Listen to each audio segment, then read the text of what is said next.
Alhamdulillahi Rabbil Alamin. Sallallahu wa sallam ala nabiyyina Muhammad wa ala alihi wa ashabihi ajma'in. Amma ba'd. Marhaban, bienvenue mes frères et sœurs donc pour ce cours de la semaine, toujours sur l'étude de notre livre Les 4 règles de l'imam Muhammad ibn Abdul Wahhab rahimahullah. Et mes frères et sœurs, aujourd'hui c'est notre dernier cours. Donc sur l'étude de ce livre-là.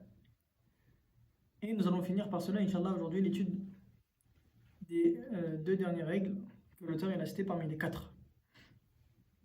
Donc la semaine dernière, mes frères et sœurs, on avait évoqué 2 règles.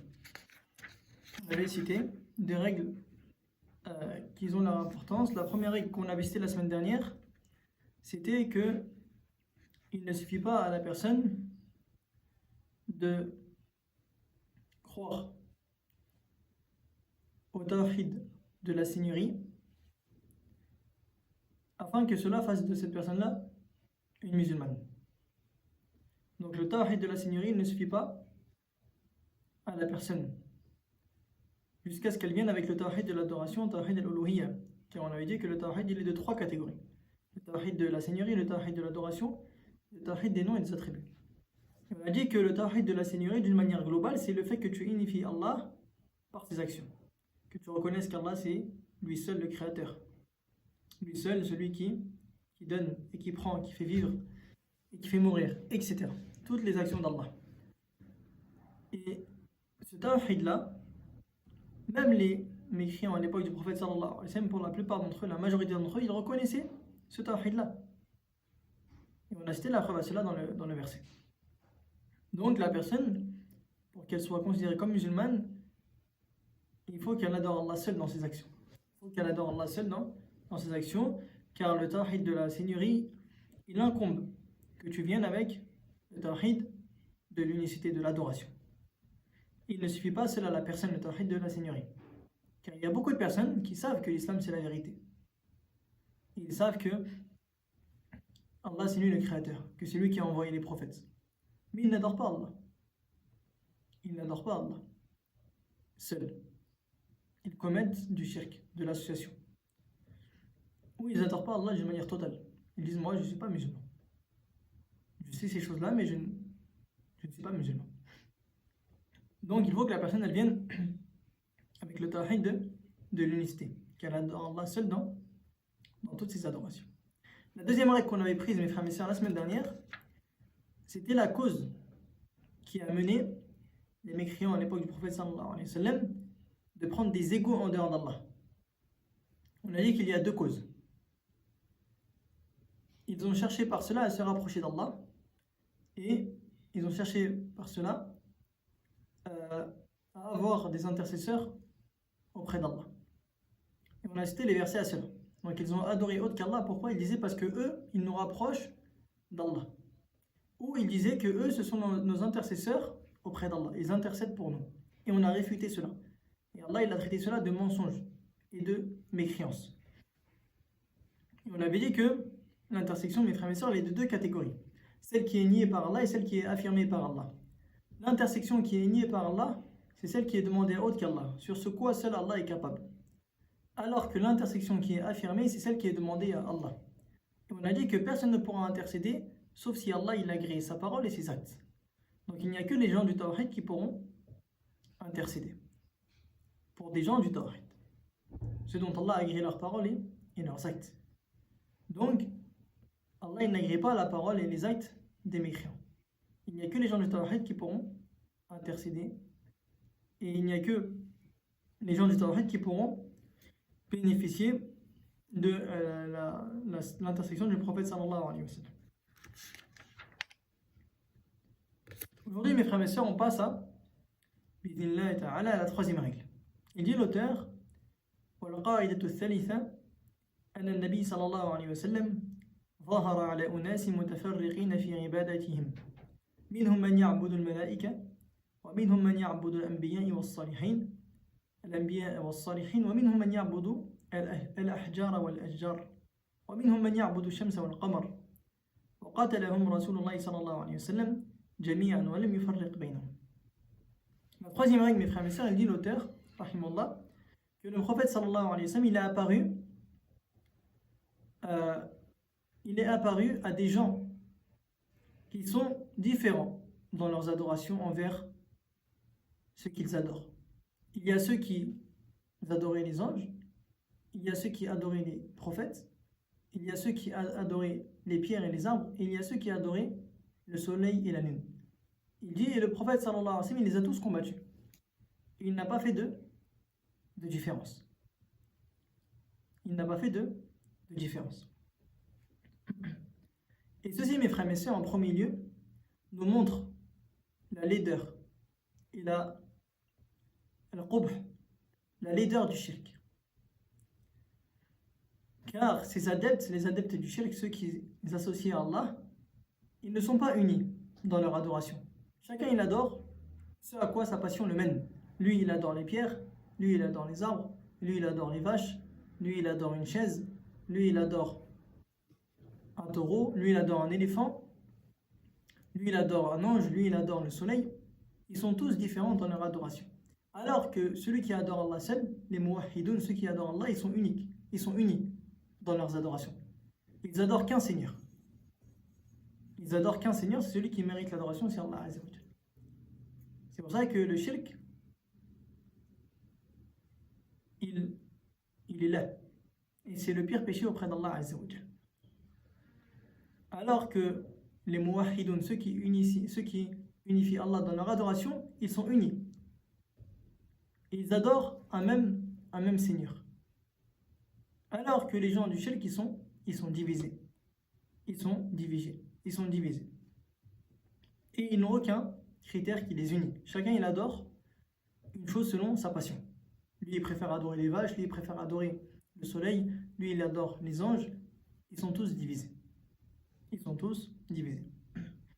Et ils suivent tous leur passion. Alors que le musulman, al-muwahhid, celui qui adore Allah seul, il ne suit pas sa passion. Il suit les textes et il adore Allah Azza wa Jal seul. Aussi, mes frères et mes sœurs, dans ce quoi l'auteur a cité, il y a une réfutation à ceux qui disent que celui qui adore un arbre, une pierre, il n'est pas comparable à celui qui adore un homme pieux ou un ange. Pourquoi? Car celui qui adore une pierre ou un arbre, il adore une chose qui est inanimée, une chose qui n'a pas de vie, ce qu'on appelle al-jamadat. Alors que celui qui adore un homme pieux, il adore un homme qui est pieux auprès d'Allah Azza wa Jal. Il adore un saint ou un ange qui a de la valeur auprès d'Allah. Et il se justifie par cela, mes frères et mes sœurs, il s'argumente par cela afin de justifier leur croyance qui est fausse, en disant que celui qui adore les tombes, il n'est pas comme celui qui adore les arbres et les pierres à l'époque du prophète sallallahu alayhi wa sallam. Il dit car celui qui adore les tombes, il adore un pieux auprès d'Allah. Donc ce n'est pas du shirk. Donc cette règle-là, elle vient les contredire. Pourquoi? Car le prophète sallallahu alayhi wa sallam, il est apparu à toutes sortes de personnes. Il y en avait à son époque, sallallahu alayhi wa sallam, qui adoraient les pierres. Il y en a d'autres qui adoraient le soleil. Il y en a d'autres qui adoraient les anges. Il y en a d'autres qui adoraient les statues. Il n'a pas fait de différence entre eux. Il les a tous combattus. Il les a tous appelés au tawhid. Il n'a pas fait de différence. Donc ceci, c'est une réfutation à ceux qui disent qu'il y a une différence entre ceux qui adorent les tombes et ceux qui adorent les pierres. Il n'y a pas de différence. Ils sont tous mushrik. Ils sont tous mushrikoun. Ils sont tous associateurs. Il n'y a pas de différence entre eux.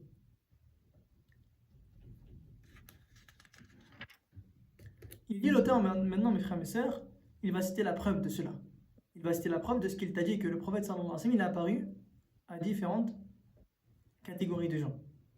Il dit وَالدَّلِيلُ قَوْلُهُ تَعَالَى وَقَاتِلُهُمْ حَتَّى لَا تَكُونَ فِتْنَةٌ وَيَكُونَ الدِّينُ لِلَّهِ. وَقَاتِلُهُمْ, et combattez-les jusqu'à ce qu'il n'y ait plus de fitna, de tentation, qui est le shirk.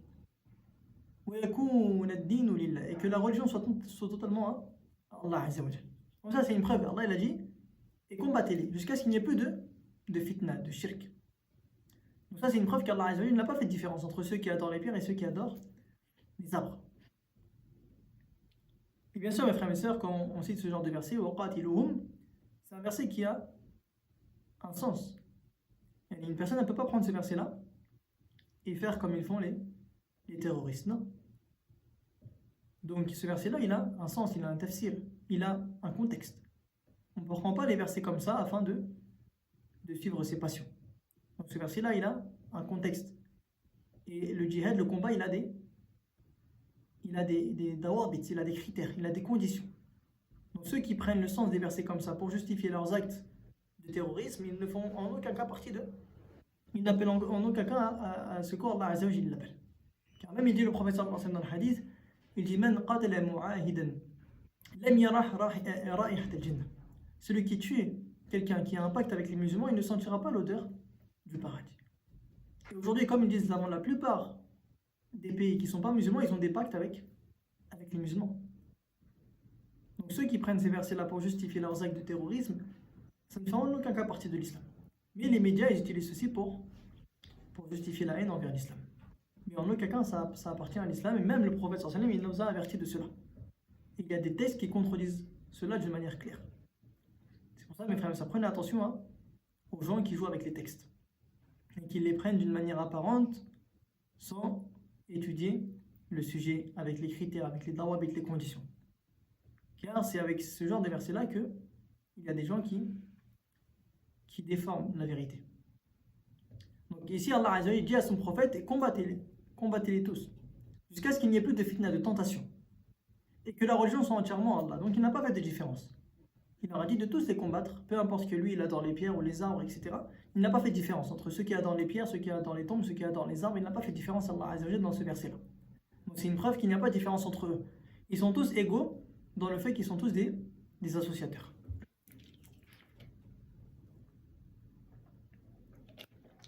Ensuite, il va passer à une autre preuve. Il dit Wa dalilu ash-shamsi wal qamar. Il va citer la preuve que il y avait ceux qui adoraient les arbres et le soleil et la lune. Il dit c'est la preuve, c'est la parole d'Allah Azza wa Jalla Wa min ayati al-layl wan nahar wa ash-shamsi wal qamar la tasjudu lish-shamsi wa la lil-qamar. Donc, ici il nous dit que la preuve qu'ils adoraient aussi la lune et le soleil, c'est la parole d'Allah. Et parmi ces signes, la nuit et le jour. La lune et le soleil et la lune. La tasjudu lish-shamsi wala lil-qamar. Ne vous prosternez pas pour le soleil ni pour la lune. Wasjudu lillahi alladhi khalaqahunna in kuntum iyyahu ta'budun. Mais prosternez-vous pour Allah, celui qui les a créés, si vraiment c'est lui que vous adorez. Donc ce verset-là, mes frères et sœurs, c'est une preuve qu'il y a des personnes qui se prosternent pour la lune et le soleil. Qu'il y a des personnes qui se prosternent pour la lune et le soleil. Parce qu'Allah il nous a interdit la tasjudu lish-shamsi wa lil-qamar. Ne vous prosternez ni pour le soleil ni pour la lune. Mais prosternez-vous pour Allah, celui qui les a créés. Donc il y a des gens qui regardent le soleil et la lune et ils voient que ce sont des immenses créatures. Donc ils les prennent en divinité en dehors d'Allah. Donc il dit Allah la tasjudu lish-shamsi wa lil-qamar. Ne vous prosternez pas pour la lune et le soleil, mais prosternez-vous pour celui qui les a créés. Si vraiment c'est lui que vous adorez, si vraiment c'est Allah que vous adorez, et réellement. Donc tu ne te prosternes pas pour la créature, plutôt tu te prosternes pour le créateur, celui qui les a créés. Et c'est pour cela, mes frères et sœurs, que le prophète sallallahu alayhi wa sallam nous a interdit de prier lors du lever du soleil ainsi que du coucher. Car ça peut être une chose qui va mener la personne au shirk, même si la prière elle est faite pour Allah. Ça peut être une wasila, un moyen qui mène au shirk. Donc, on a eu l'interdiction de prier lors du lever du soleil. C'est pour ça qu'on attend 15 minutes jusqu'au shuruq et lors du coucher du soleil. Lors du coucher du soleil. Saddan les zari'a, afin de ne pas que cela ne mène pas au shirk. Que ce ne soit pas une cause qui mène au shirk. Il dit ensuite l'auteur, mes frères et sœurs, donc là il va nous citer la preuve qu'il prenait des anges en divinité. قوله تعالى ولا يأمركم أن تتخذوا الملائكة والنبيين أربابا. La preuve, mes frères et mes sœurs, concernant les anges, c'est-à-dire concernant le fait que les anges sont adorés en dehors d'Allah Azza wa Jal, notamment à l'époque du prophète sallallahu alayhi wa sallam, c'est la parole d'Allah Azza wa Jal وَلَا يَأْمُرَكُمْ أَن تَتَّخِذُوا الْمَلَائِكَةَ وَالنَّبِيِّينَ أَرْبَابًا. Et Allah Azza wa Jal, il ne vous ordonne pas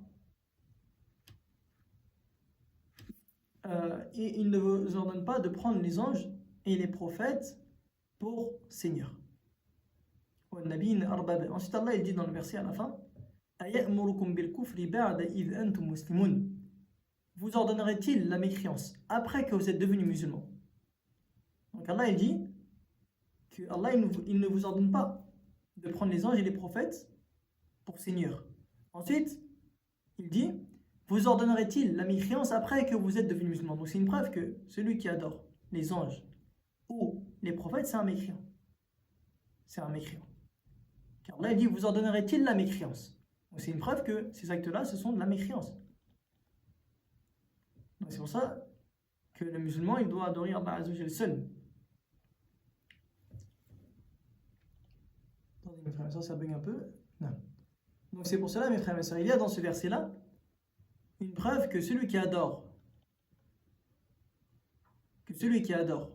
les anges ou les prophètes, alors ceci c'est de la mécréance. Car Allah il dit وَلَا يَأْمُرَكُمْ أَن تَتَّخِذُوا الْمَلَائِكَةَ وَالنَّبِيِّينَ أَرْبَابًا أَيَأْمُرُكُمْ بِالْكُفْرِ بَعْدَ إِذْ أَنْتُمْ مُسْلِمُونَ. Il ne vous ordonne pas de prendre les anges et les prophètes pour Seigneur. Vous ordonnerait-il la mécréance après que vous êtes devenus musulmans?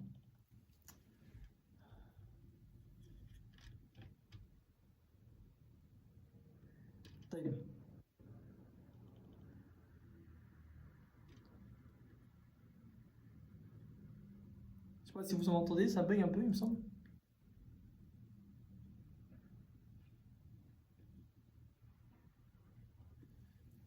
Non, allô je sais pas si vous entendez.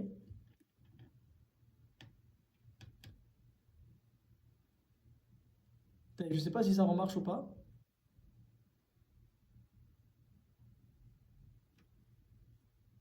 Normalement ça marche là, wallah alam. C'est bon. Des fois il y a des bugs. Aujourd'hui j'ai entendu qu'il y avait des bugs sur Telegram. Mais bon, khair Inch'Allah. Donc mes frères et sœurs, je vous disais que l'auteur ici, il nous a cité la preuve concernant les anges. Que Allah Azza wa Jalla il dit وَلَا يَأْمُرَكُمْ أَن تَتَّخِذُوا الْمَلَائِكَةَ وَالنَّبِيِّينَ أَرْبَابًا. Allah il dit, selon la traduction approximative bien sûr, selon tous les versets c'est comme cela, il ne vous ordonne pas de prendre les anges et les prophètes pour Seigneur. Vous ordonnerait-il la mécréance après que vous êtes devenus musulmans? Donc c'est une preuve que celui qui adore les anges ou les prophètes c'est de la mécréance. Car là il dit vous ordonnerait-il la mécréance? Donc cela veut dire que si Allah Azza wa Jalla il nous avait ordonné de prendre les anges et les prophètes en tant que Seigneur, alors ça aurait été de la mécréance. Donc c'est une preuve que cela n'est pas permis. Et c'est une preuve aussi que à l'époque du prophète sallallahu alayhi wa sallam, il y avait ceux qui adoraient les anges et les prophètes. Ceux qui adoraient les anges et les prophètes. Il dit ensuite, mes frères et mes sœurs, l'auteur, وَدَلِيلُ الْأَنْبِيَاءِ. Il va passer maintenant, et aussi mes frères et mes sœurs, on a un verset aussi, où Allah il dit وَيَوْمَ يَحْشُرُهُمْ جَمِيعًا ثُمَّ يَقُولُ لِلْمَلَائِكَةِ أَهَؤُلَاءِ إِيَّاكُمْ كَانُوا يَعْبُدُونَ قالوا سبحانك أنت ولينا من دونهم بل كانوا يعبدون الجن أكثرهم بهم مؤمنون. Il dit Allah Azza wa Jalla selon la traduction approximative, et le jour où il les rassemblera tous, puis il dira aux anges, est-ce vous que cela adorait? Ils diront gloire à toi, tu es notre protecteur en dehors d'eux. En réalité ils adoraient les djinns, la plupart d'entre eux et croyaient en eux. Donc ici mes frères et sœurs, c'est une preuve que les anges ils vont se désavouer le jour dernier de ceux qui les adoraient. De ceux qui les adoraient. Donc c'est une preuve que l'adoration des anges, même si c'est le meilleur des anges, comme Jibril alayhi salam, c'est du shirk, ainsi que l'adoration des prophètes. Et concernant les prophètes, l'auteur il a cité un autre verset, même si le premier aussi il était clair dans cela.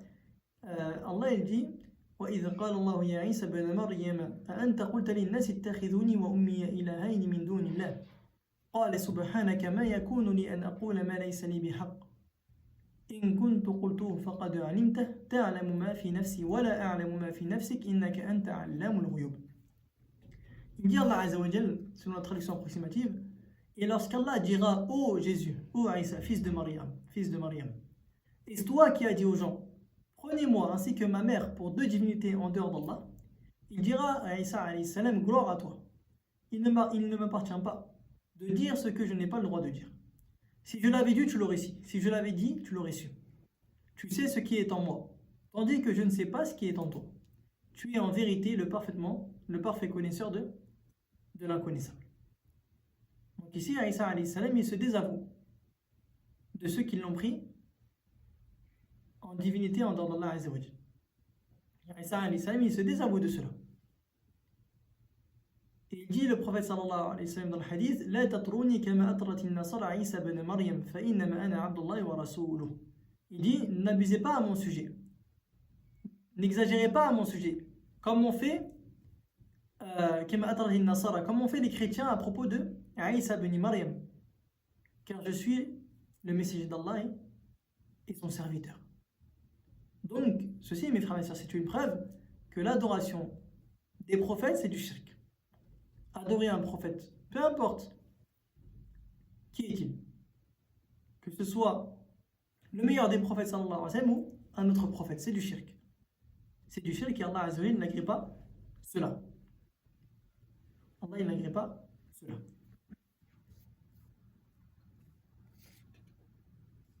Il dit ensuite l'auteur, mes frères et sœurs, il va passer maintenant à la preuve des pieux. Pourquoi? Parce qu'on a dit que le prophète sallallahu alayhi wa sallam, il est apparu à diverses catégories de gens. Il y a ceux qui adoraient les anges, on a vu la preuve. Les prophètes, on a vu la preuve. Ceux qui adoraient le sol et la lune, on a vu la preuve précédemment. Maintenant, on passe à ceux qui adoraient as-salihin, ceux qui adoraient les pieux. Il va citer la preuve à cela. Il dit la preuve, c'est qawluhu ta'ala Ulaika alladhina yad'una yabtaguna ila rabbihim al-wasilata ayyuhum aqrabu wa yarjuna rahmatahu wa yakhafuna 'adab. Donc Allah il dit, Azza wa Jal, selon la traduction approximative, ceux qu'ils invoquent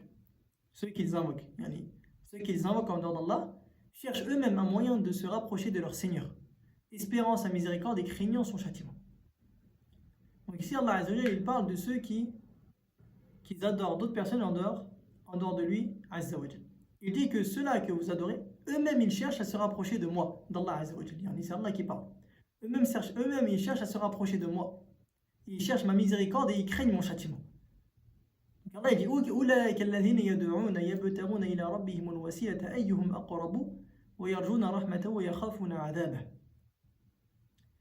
Et il a été dit, mes frères et sœurs, concernant ce verset, qu'il a été descendu concernant ceux qui adoraient Isa alayhi salam ainsi que sa mère ainsi que Uzayr. Et Allah Azza wa Jalla, il leur dit ici que ces trois-là que vous adorez, ce sont des créatures. Eux-mêmes, ils cherchent à se rapprocher de moi, d'Allah Azza wa Jalla. Donc pourquoi vous les prenez en tant que divinité alors qu'eux-mêmes, ils cherchent à se rapprocher d'Allah? Ils espèrent sa miséricorde et ils ont peur de son châtiment. Et il a été dit aussi que ce verset-là, il est descendu, mes frères et sœurs, concernant un groupe de personnes qui adoraient des djinns. Ensuite, les djinns, ils se sont convertis à l'islam. Et ces personnes-là, ils n'ont pas su concernant leur conversion. Donc ils continuaient à les adorer en dehors d'Allah alors que les djinns, eux, ils étaient convertis. Et ils essayaient de se rapprocher d'Allah par divers actes d'adoration. Ils cherchaient sa miséricorde et ils craignaient son châtiment. Donc Allah, il a descendu ce verset-là. Dans tous les cas, le sens c'est le même. Le sens c'est le même, c'est l'interdiction de prendre des égaux en dehors d'Allah, que ce soit même un homme qui est pieux. Que ce soit même un homme qui est pieux ou une personne pieuse, comme ici Isa, ainsi que sa mère Maryam alayhi salam, ainsi que sa mère.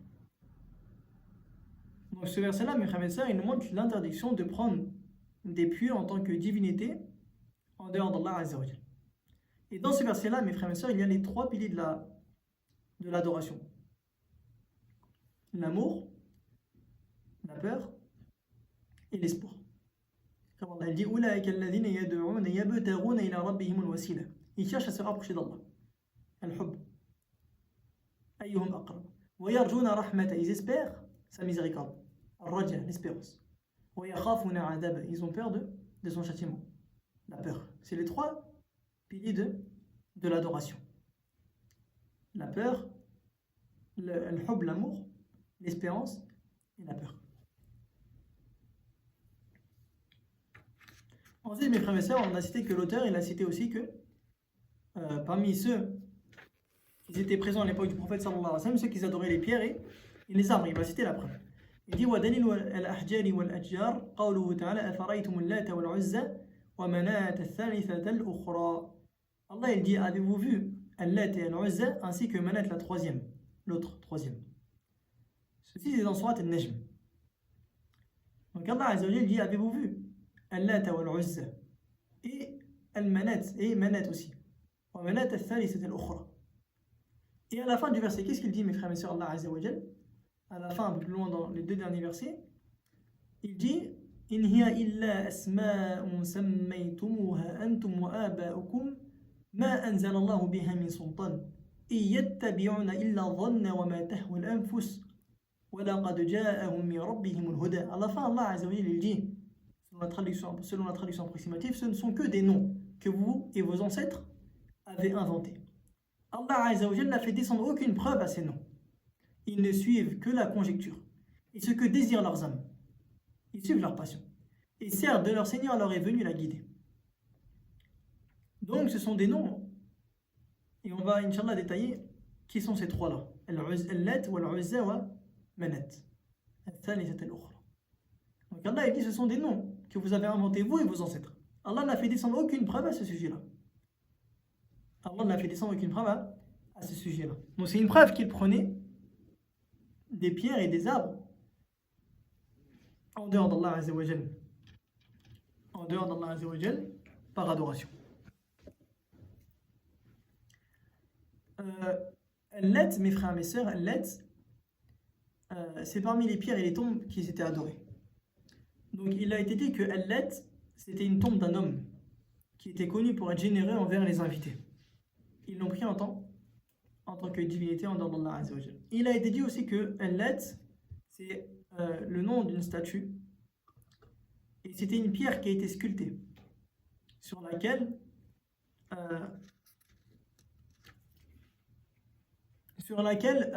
il représentait une maison avec des rideaux qui étaient semblables à la Kaaba, avec des rideaux qui c'était semblable à la Kaaba, c'était semblable à la Kaaba, et les gens ils l'adoraient en dehors d'Allah. Et pourquoi ils l'ont appelé Al-Lat, mes frères et sœurs? Car c'est le féminin du nom sublime Al-Ilah. Al-Ilah.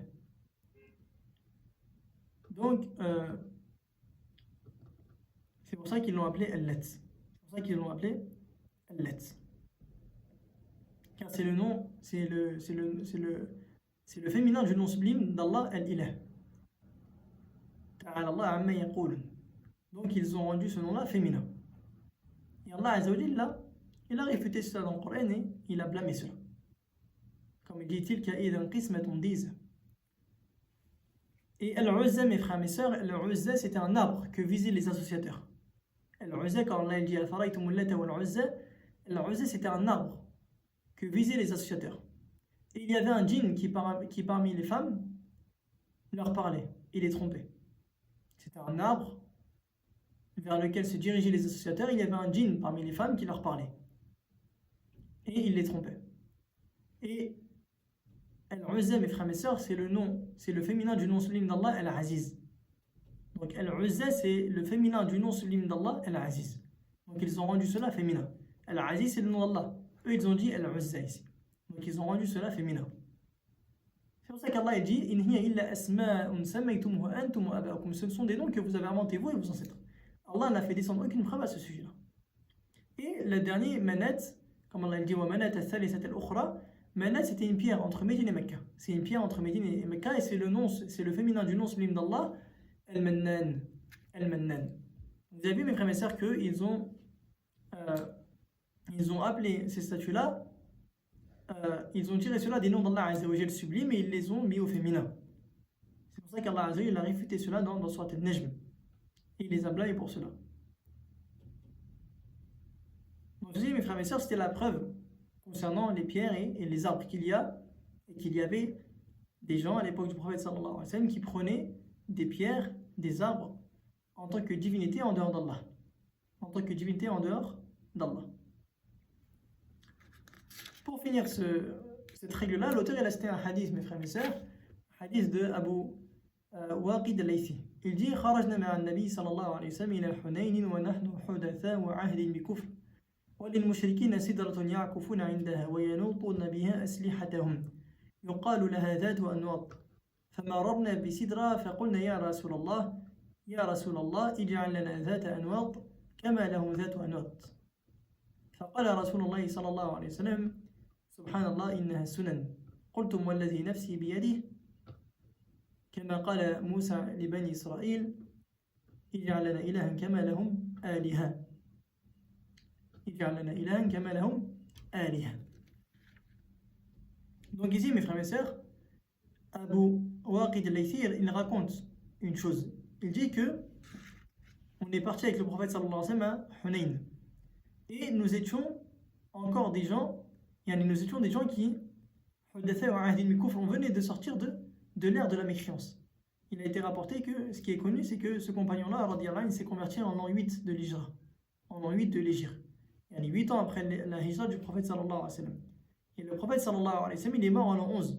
Donc il s'est converti tardivement. C'est pour ça qu'il dit qu'on est parti avec le prophète sallallahu alayhi wa sallam à Hunayn et on était encore, on sortait de peu de la mécréance.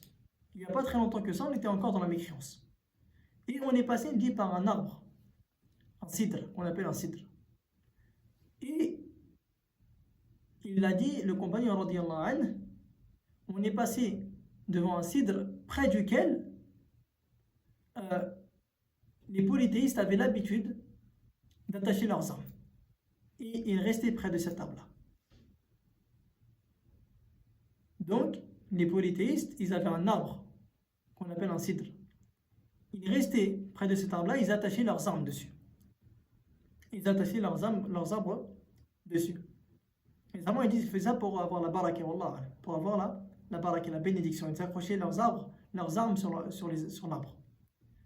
Et il dit, Abu Waqid al-Laythi, nous avons dit, ô messager d'Allah, fais-nous une chose comme eux. Fais-nous quelque chose sur lequel nous aussi on peut accrocher nos arbres, comme eux ils font. Comme eux ils font.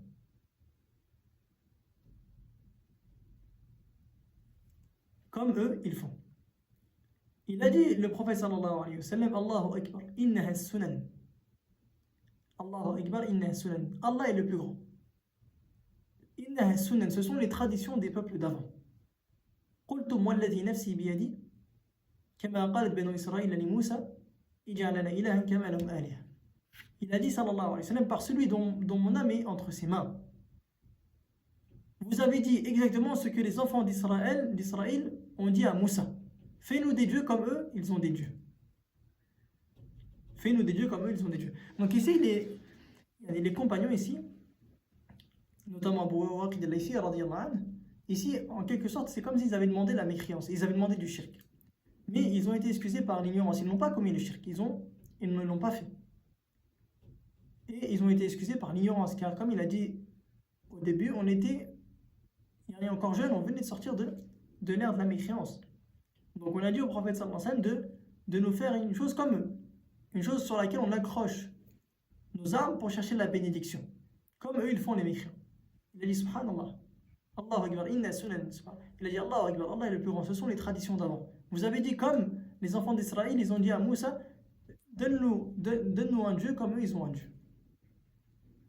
Et Moussa, qu'est-ce qu'il a dit dans le verset à la fin? Innakum qawmun tajhalun. Innakum qawmun tajhalun. Donc Moussa alayhi salam, il a dit à la fin, dans le verset, Allah il a cité, Moussa il a dit, plutôt vous êtes un peuple d'ignorants. Il n'a pas dit de mécréants, d'ignorants, car ils n'ont pas fait la mécréance, mais plutôt ils l'ont demandé par ignorance. Par ignorance.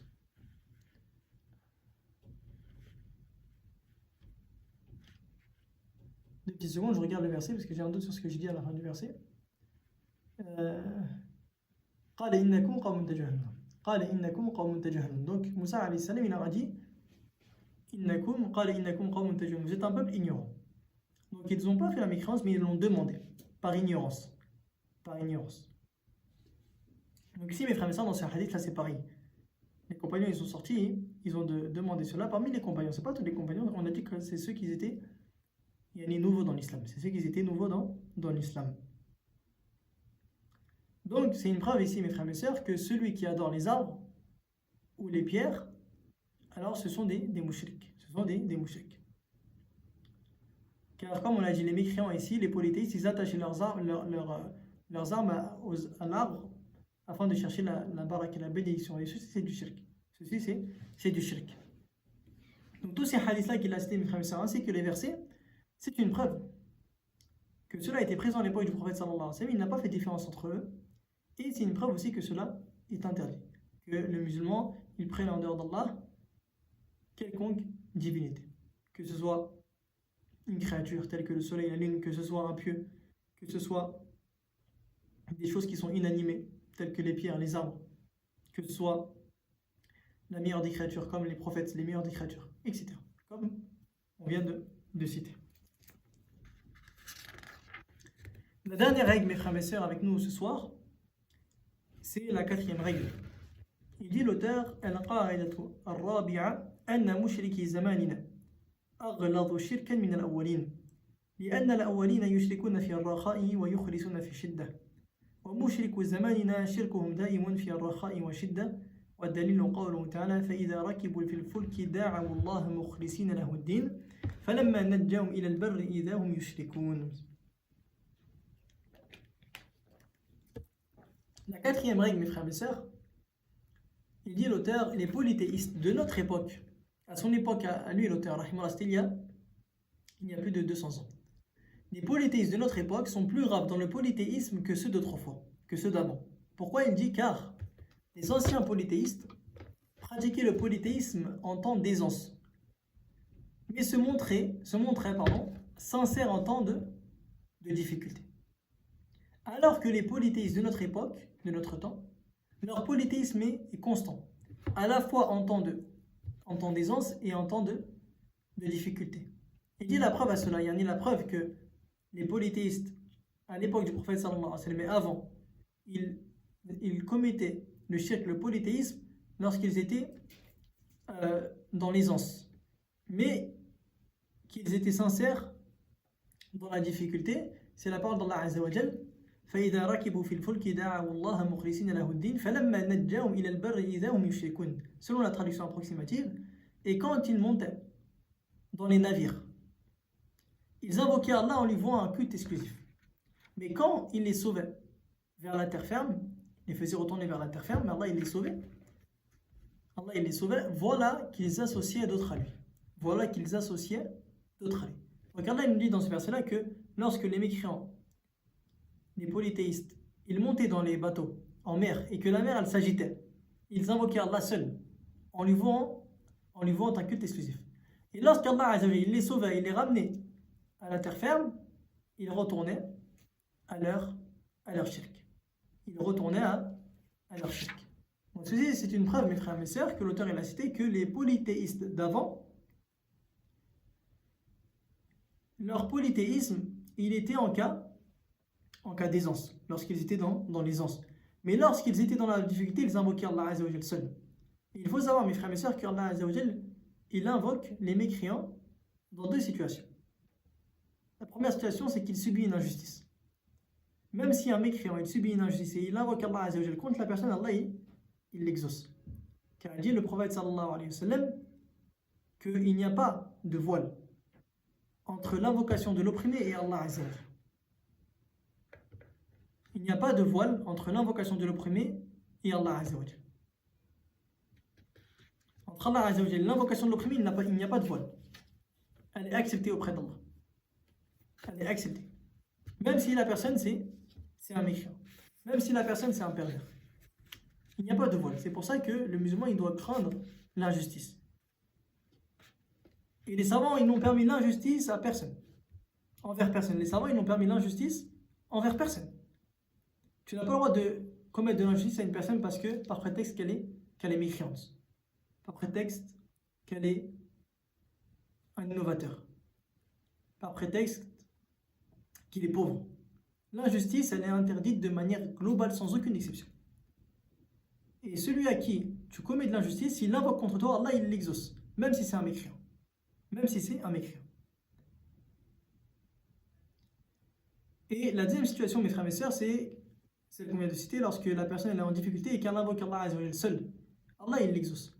Et vous-même, vous avez vu, mes frères et sœurs, qu'aujourd'hui, vous voyez des vidéos dans lesquelles les gens, lorsqu'ils prennent l'avion et qu'ils commencent à s'agiter, ils disent tous My God, my God, my God. On les entend plus parler de shirk. On les entend plus parler de shirk. Ils invoquent tous Allah. Ils disent Oh Allah, même des gens qui ne sont pas musulmans. Ils disent Oh Allah. Ils demandent à Allah. Lorsque l'avion il commence à s'agiter. Lorsque l'avion il commence à s'agiter. Donc Allah, dans cette situation-là, si la personne l'invoque sincèrement et qu'il est en période de difficulté, Allah il l'exauce. Allah il l'exauce. Allah il l'exauce. Même si c'est un mécréant. Comme ici, avec le cas des polythéistes. Mais il dit l'auteur, rahimallah, que les polythéistes de notre époque à nous, ils sont pires.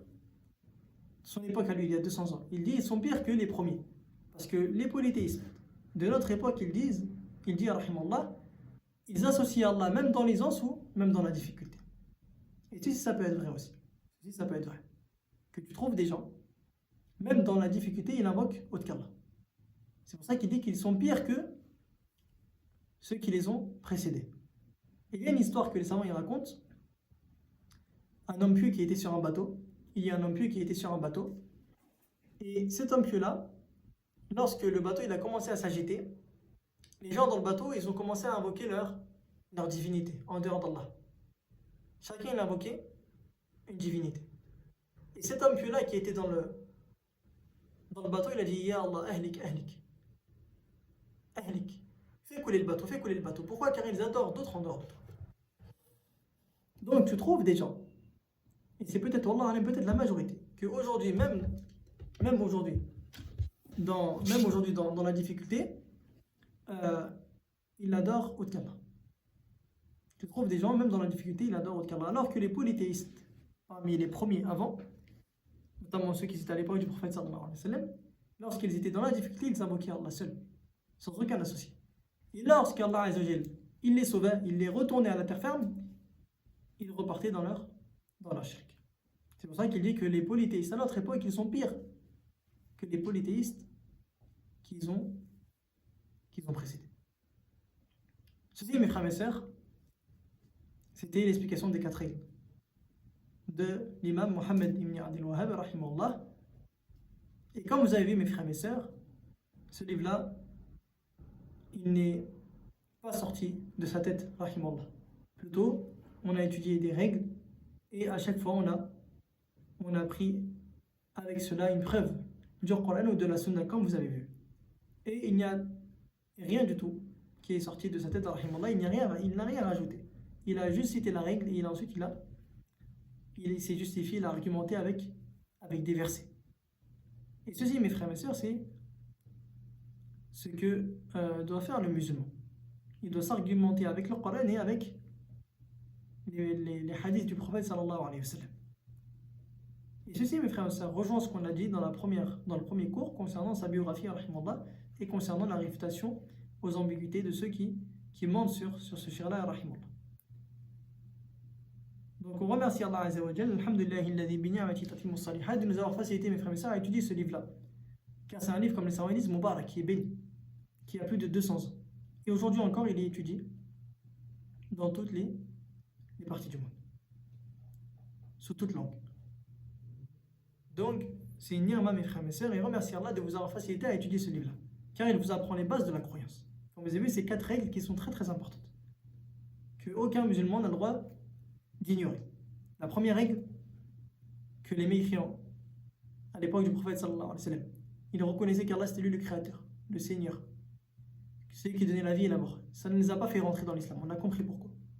La deuxième règle, qu'ils ont adoré des divinités en dehors d'Allah, afin de se rapprocher d'Allah, ou qu'ils soient des intercesseurs entre eux et Allah.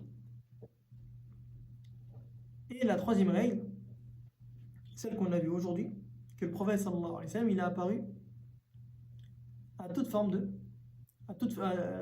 que le prophète sallallahu alayhi wa sallam, il a apparu à diverses catégories de gens. Il y a ceux qui adoraient les anges, ceux qui adoraient les pierres, ceux qui adoraient les pieux, ceux qui adoraient le soleil et la lune. Il les a tous combattus, il n'a pas fait d'exception. Et la quatrième règle, que les polythéistes d'aujourd'hui, ils sont pires que les polythéistes qu'ils ont précédés.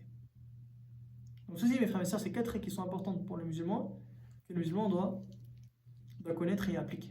Et Inch'Allah, mes frères et sœurs, après Ramadan, Inch'Allah, nous continuerons la série de la croyance avec le livre des 3 fondements, Inch'Allah Azza wa Jal. On demande à Allah Azza wa Jal, mes frères et sœurs, de nous accorder une science profitable et de nous accorder l'œuvre après avoir su.